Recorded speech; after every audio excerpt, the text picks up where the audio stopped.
Welcome to another podcast of the current situation at Manchester United. Manchester United will play against Sevilla in League quarter-final come tomorrow. Brethren, listen man, this is a side that has the black magic on us. This is a side that has like whooped the wool over us 3 times. They beat us in the round of 16 in 2018 at Old Trafford. The game on Spain soil was a draw 0-0. The hair was colossal in that game because we could have conceded. You see me? And I mean the players that were starting that side, live in my marina. Dude, that was just like not a starting 11 that looked inspiring to actually beat Sevilla in 2018 of the round of 16 in Champions League at the time. And we got knocked out at Old Trafford in the second round. In the second leg, I should say, at Old Trafford. Shouldn't have happened. We got beaten by Sevilla in 2020. Um I believe we got knocked out either. No, it's not the final, man. I think it's the semi-finals or something. I cannot remember, but we played against Sevilla in a knockout round in 2020 when COVID was still in effect. Isn't me? In the summer when football actually came back, Sevilla knocked us out of some. I think it's the actual. I think it's the final or. It's not the final, man. That was 2021. But some knockout round in 2020. I know of it, man. I know of it. I know of it. And the third time, you see me, they beat us in the final on penalties. So this is a side that has beaten us 3 times in a not just a competitive fashion, but like in a knockout round. This is a side that's like that has our I should say this now. This side just knows the triggers to beat us. This is football heritage. um, but in all seriousness, we have to literally like I would say belittle like obliterate them, but we have to actually beat Sevilla, man. Um, I know certain crucial players are missing out, which I'm going to get into in a while, but we have to beat Sevilla, man. We cannot allow Sevilla to beat us a fourth time in a highly competitive knockout round fashion. Is me. I know tomorrow's the first leg, and what happens in the first leg doesn't mean it's the destiny, or it says that the game is going to be finished just because the first leg. There are a few exceptions, but still, man, we have to set the precedence tomorrow against Sevilla, whether we're playing at home or away from home. I believe we're playing at home, and if we're playing at home, let us get them 3 goals, man. Let's get them 3 points, man. 3 points ain't really needs and knockout so we have to really like literally get goals. Because I don't think we'll be getting any. I'll get into that later, but a few housekeeping notes. It's been a while I've said that, but Ten Hag's woes worsen as yet another star is ruled out of Sevilla clash. Now, when I clicked on this link, I was expecting someone like Anthony or a Sancho or a Bruno, although some persons want to crucify Bruno upside down, but some star as a Manchester United player. But when I click on the link, them saying Scott McTominay, man, this Bridging ain't no star, man. This Bridging is not a star. But they say that Scott McTominay is ruled out of Euro League clash against Sevilla with an injury. As if this Bridging would have started anyway. He wouldn't have started. Christian Eriksen is back with not with an injury, but he's back from an injury. I believe Casemiro will be starting tomorrow. Yes, he'll be starting tomorrow. I'll get into that later a bit. But I mean, with these two starting, man, how is it that Scott McTominay will play tomorrow? You're stating it as if Scott McTominay is like a crucial first teamer that like starts, and if he doesn't start, then that will be to Manchester United's demise or detriment. Dude, I could do away with Scott McTominay. This brethren, I'm not saying he's a bad player, but he's not particularly good, especially when it comes down to starting games consistently. Is me so. If he has an injury, man, hey, don't no rush, man. Hey, stay on the sick bay, stay in sick bay.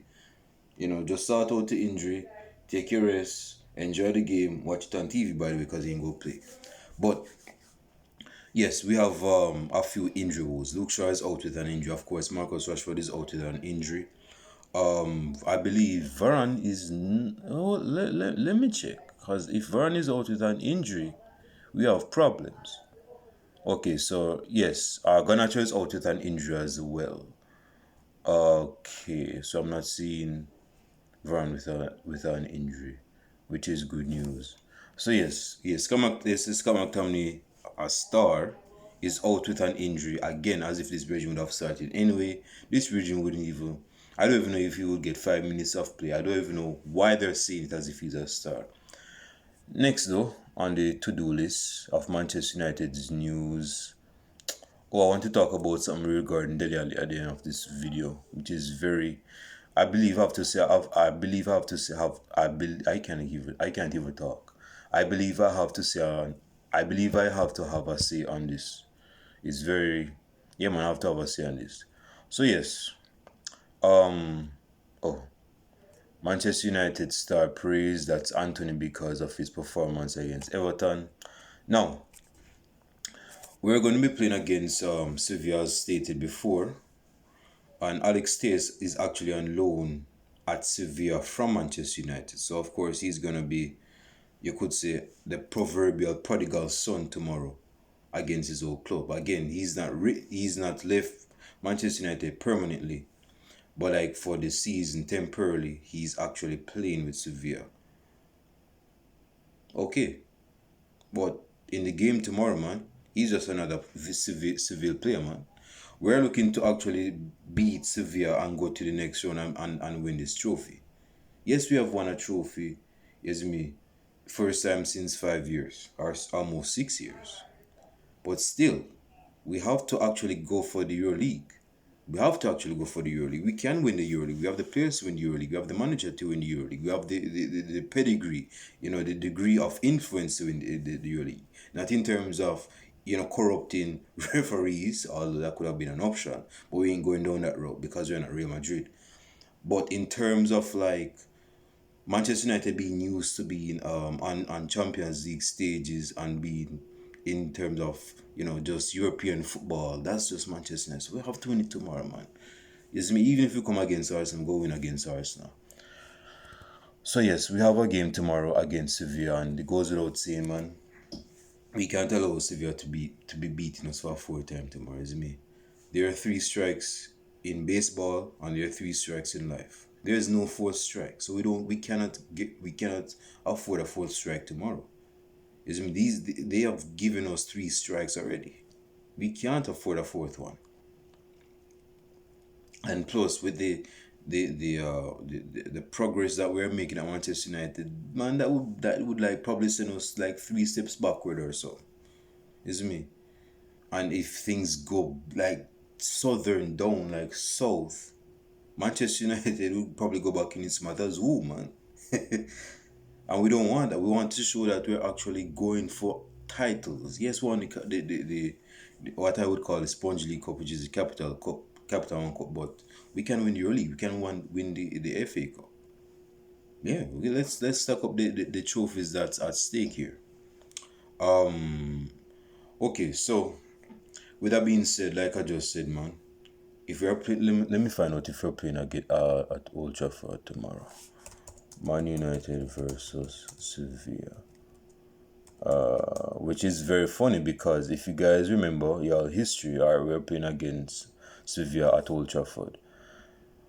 Jose Mourinho's infamous press conference in a pre-match in the FA Cup against, I believe it was Brighton at the time in 2018 after he got knocked out by Sevilla. This was what triggered Jose Mourinho's damning press conference that day when he got knocked out by Sevilla.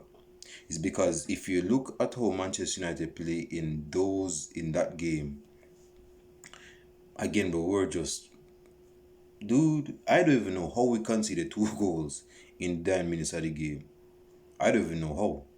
Ben Yedder go get I think it's 2 goals Ben Yedder go take the lead. I mean, it's down. Remember, away goals count, away goals count. So for us to be 1-0 down at Old Trafford and another goal scored against us, we had to score like 3 goals in like what, 10 minutes or something? which was like seemingly impossible. Yes, we had stars on the field. Lukaku, Sancho, Pogba.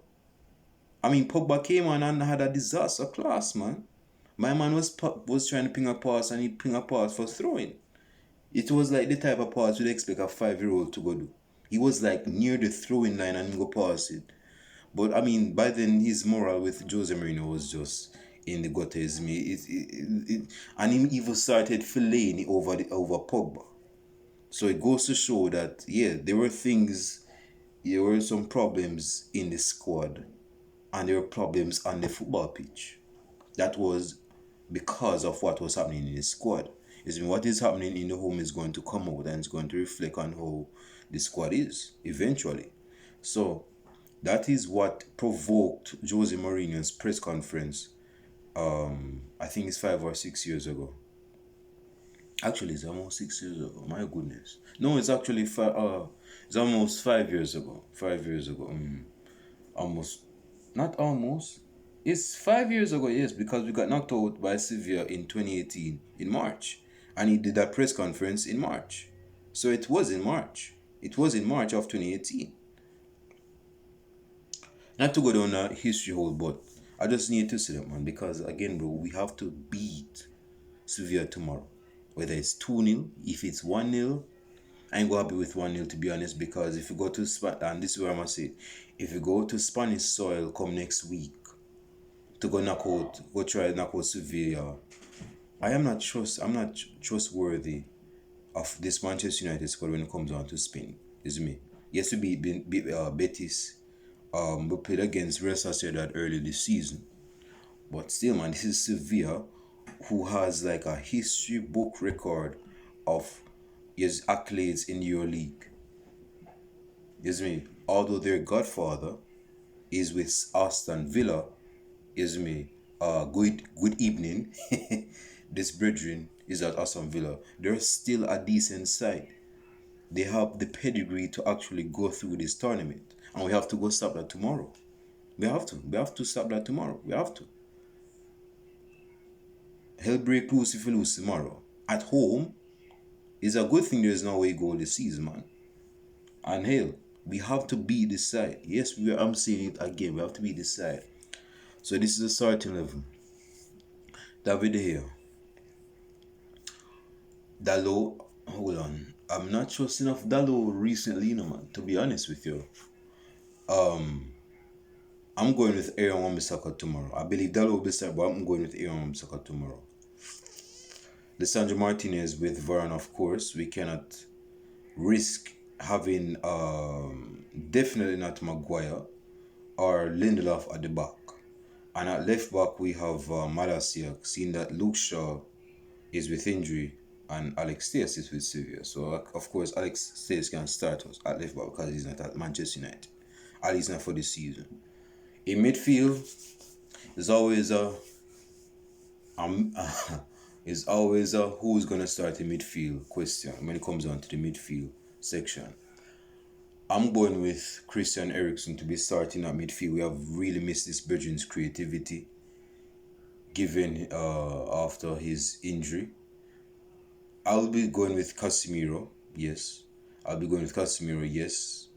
As number 10.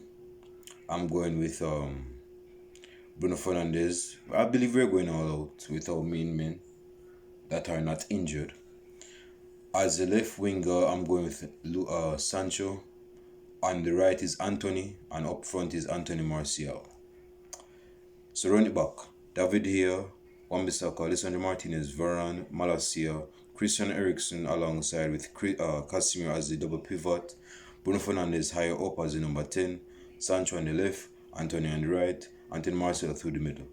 Leave your starting lineups down below in the comment section. My prediction is that we beat, yes, we're going to win tomorrow, we have to beat them, that we beat Sevilla by... Hey, I'll be decent with 2 goals, although I'll be feeling a little shaky because this is Sevilla now. This is Sevilla, so even if we win by 2 goals, man, and we go to Spanish soil next season at Seville to go play ball, I'll be feeling some way, but I'll go with 2-0 victory tomorrow in Manchester United's favor, of course. So that's my prediction. Leave your predictions down in the comment section. Now, this is something I want to say for the next 5 minutes before I finish this video in terms of Dele Alli, because I've seen something came on my phone this morning talking about this brethren. He has been like an outcast out of the Besiktas squad. I think he has an injury. Hold on, let me go double check something. Dele. Is how I spell Dele? Is two L's or one L? I can't even spell. Give me a sec. Give me a second. Okay. Yeah. So this Dele Alli. Yes, Dele Alli is now being so he's really suffering a lot of criticism because of how he has conducted himself as a footballer, and it's really catching up with him. His attitude, his behavior, his mannerism, the way how he just brings himself as a footballer and as a person is catching up with him. Let us remember this brethren, when he was at Tottenham since 2016 to 2019 or 2018, was one of the best young prospects in the Premier League. You couldn't talk anything to this brethren.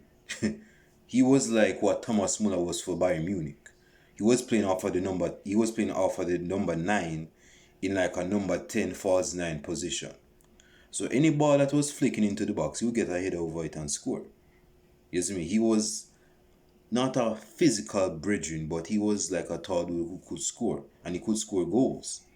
And yeah, man, he has like what fifth. The final tally I saw this morning was that he has 51 goals in the Premier League alone, and at least 37 assists. Now, mind you, most of these goals were scored before he was like 23 or so.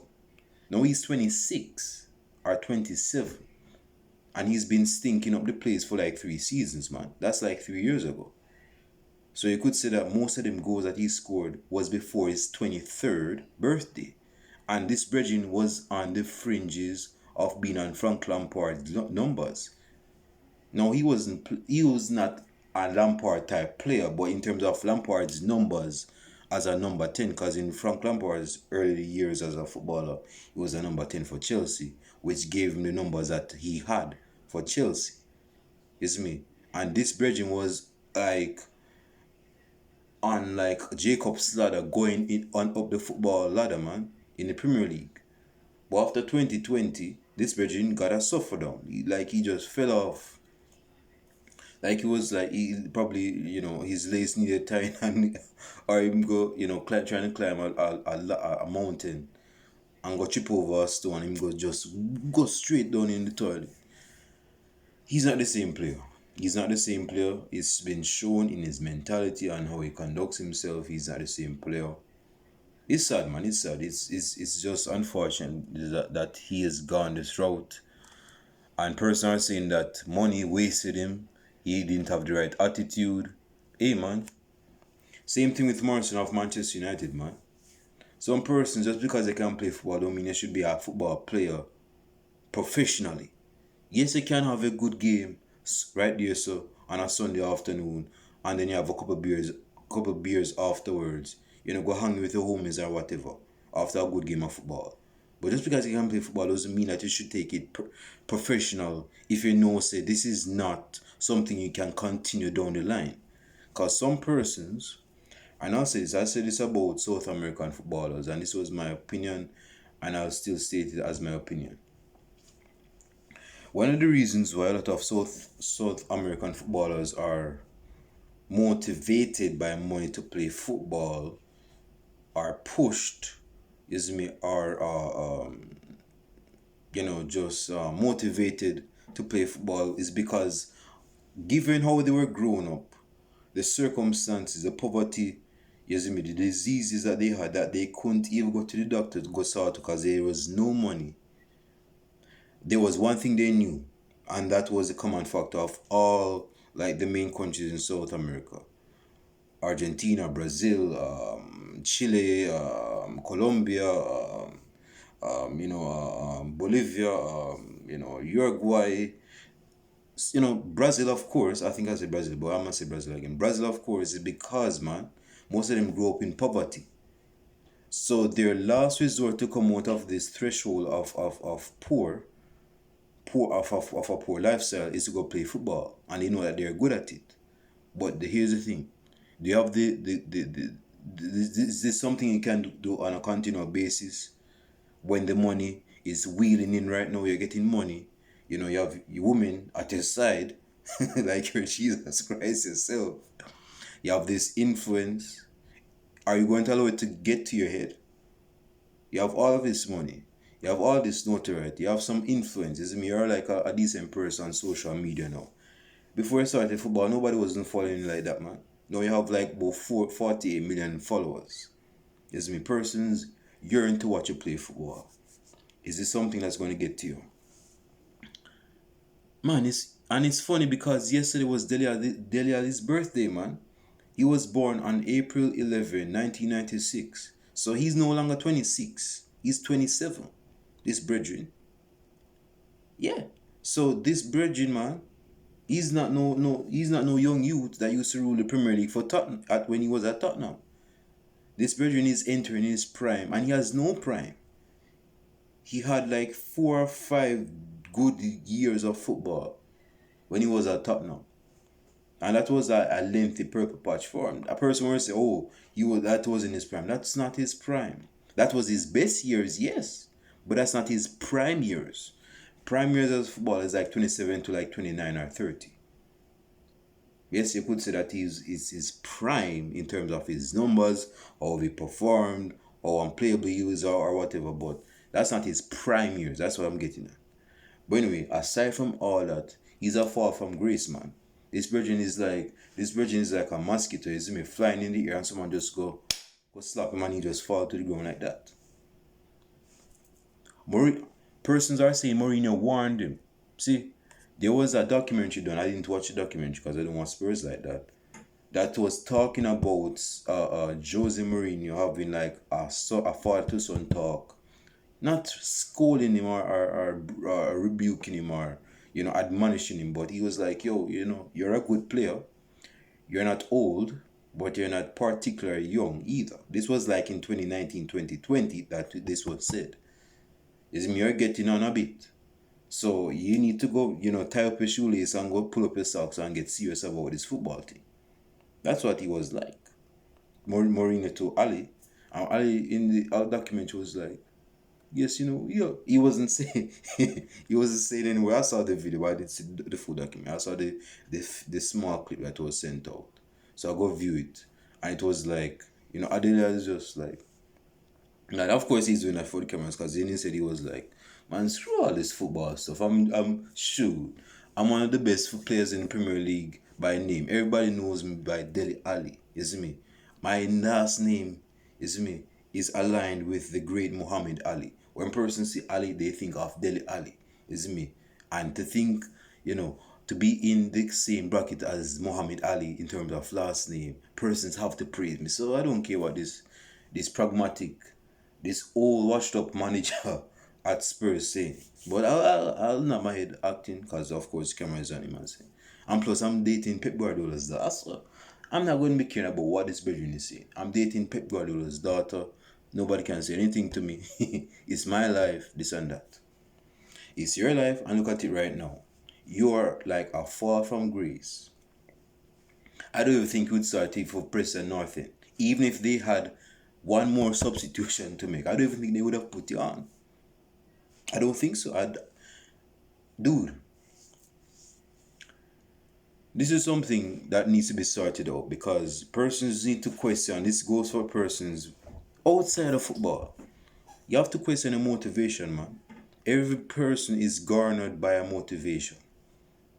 A killing is garnered by a motivation. What's the motivation for that killing? Why did that killer kill the victim? Oh, because the victim had sex with his wife or so. Oh, this virgin owe me money and he's ignoring me. He's not giving me money. Oh, this virgin step on my shoe. I don't say nothing. There's always a motivation. No matter how petty it is, there's always a motivation. for any behavior. Any behavior. So what persons need to ask themselves when they're getting into a field of study or whatever, or a line of work, or if they want to join football, what is the motivation to join football? What is the motivation to become a doctor? What is the motivation to become like a security? What's the motivation? Is it because your parents said to go do this? Is it because it makes more money? Is it because just me it's character building? Is it because it's something you genuinely love and you see yourself like in this field like in the next 20 years? Hey man, a lot of you guys can talk all of this crap about Cristiano Ronaldo, this and that, about his attitude, but one thing you cannot refute is that this virgin has a passion for the game. This virgin is playing like he's just 19, like him just fresh out of the academy, and he just burst on the scene and start playing football. And he goes for his first goal and he's celebrating like an 18-year-old, doing his celebration. This virgin is 38, not at 28, not 18. He's 38. And he's playing football as if he still has that fire burning, because he still has that fire burning. And he's still playing football. And he's still, not in top 10 footballers right now, but he's still a good football player. Let's admit that. Is me he's not world class anymore, but he's still class. He's just not on top of the world class like he was once back in the day. Is me back in the day. So yeah, man, motivation is like the epicenter of everything. I think my clothes is finished washing. Man, I need to finish this video. Yeah, man, you have to question everything, man. What is the motivation for this and that, man? Because Dele Alli right now, I don't think this brethren, I believe this brethren may retire by 30 or something. Dude,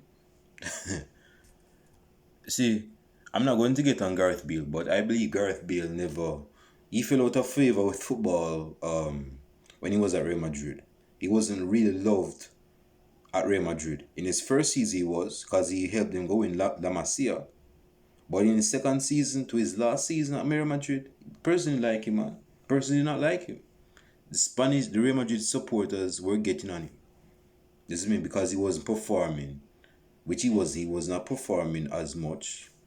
Mind you, but still, man, with all of this hatred from the Spaniard fans of Real Madrid mounting onto the shoulders of Gareth Bale, that has to put a halt to his love for football. Same thing with Ozil. Ozil retired at the age of 34. What is that? What is that, man? Persons entering their primes, man. If you're a centre back, if you're a 34-year-old centre back, you ain't retiring for now. That's like the starting prime of years in football. If you're a centre back, if you're a goalkeeper too. It's me and this brethren, man. Ozil retired 34, Bale at 34, man. Hey, Bale could have played football until like he was 37. This brethren was born to be athletic. I know he's retired. Ozil fell out of favor. Even when he was at Arsenal, he fell out of favor. It's me. So it goes to show, not only because the fans can get you to change the motivation, but hey, at the end of it all, bring this back to Dele Alli, because I don't want this to be removed from Dele Alli, because he deserved the spotlight. Yesterday was his birthday. But in terms of like how he is right now, man, is a fall from grace, man. This brethren, man. It's a disgrace, man. It's a disgrace, man. I mean, it's a disgrace, man. It really is a disgrace. Again, I don't see clubs even going for this brethren, or, Oh, that's a lie, that's a lie. Dele Alli 4 clubs tipped to save ex-Tottenham and English Star, man. So actually there are 4 clubs. Man, I ain't even interested. Let me go come out of this. Because I ain't a Tottenham fan. But the point is this though. Dele Alli is 27. He has time to rejuvenate his career. But I believe he's been stuck in this loophole of unmotivation, of just being not interested. Person may even say the dude is depressed. I never know it. This is me, but He's just not the same, not nearly the same player he was at Tottenham. This Virgin go pile off a man say that Manchester. I can't remember who said him pile off in the box and go score that volley at Old Trafford when Mourinho was manager. He go score that goal against Manchester. It was a beautiful. I don't even know how. No, he didn't. Yeah, he piled off someone like he kicked the ball over someone said in the box. It was one of four Manchester United defenders him go pile and go score at the far post. And this was like at the bitter end of this prime of his.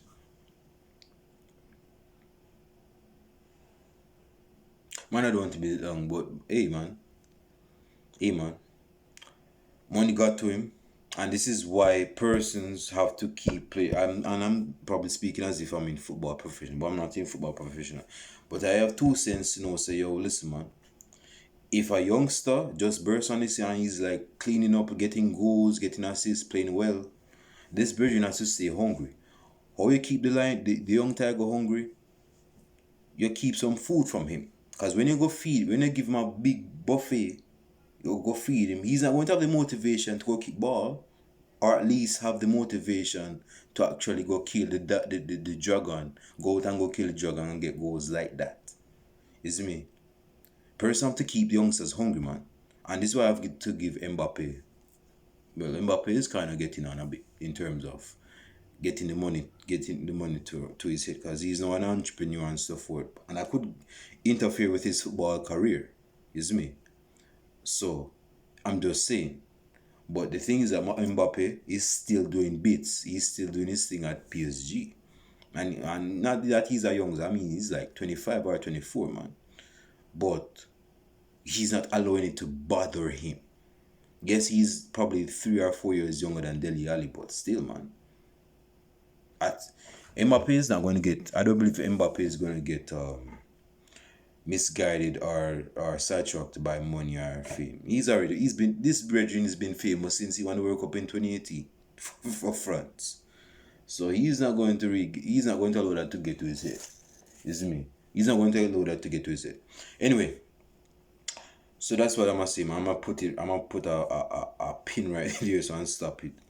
I might do another video on this because it's a serious topic.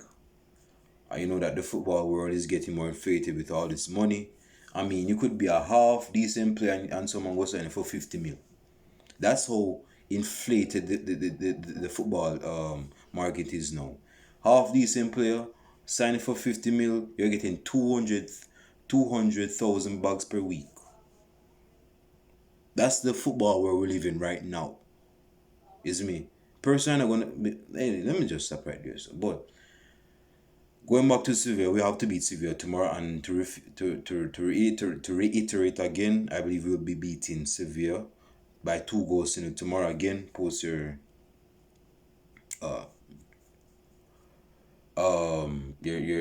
predictions in the comment section. I'll show it to you guys tomorrow in the match reaction. Peace.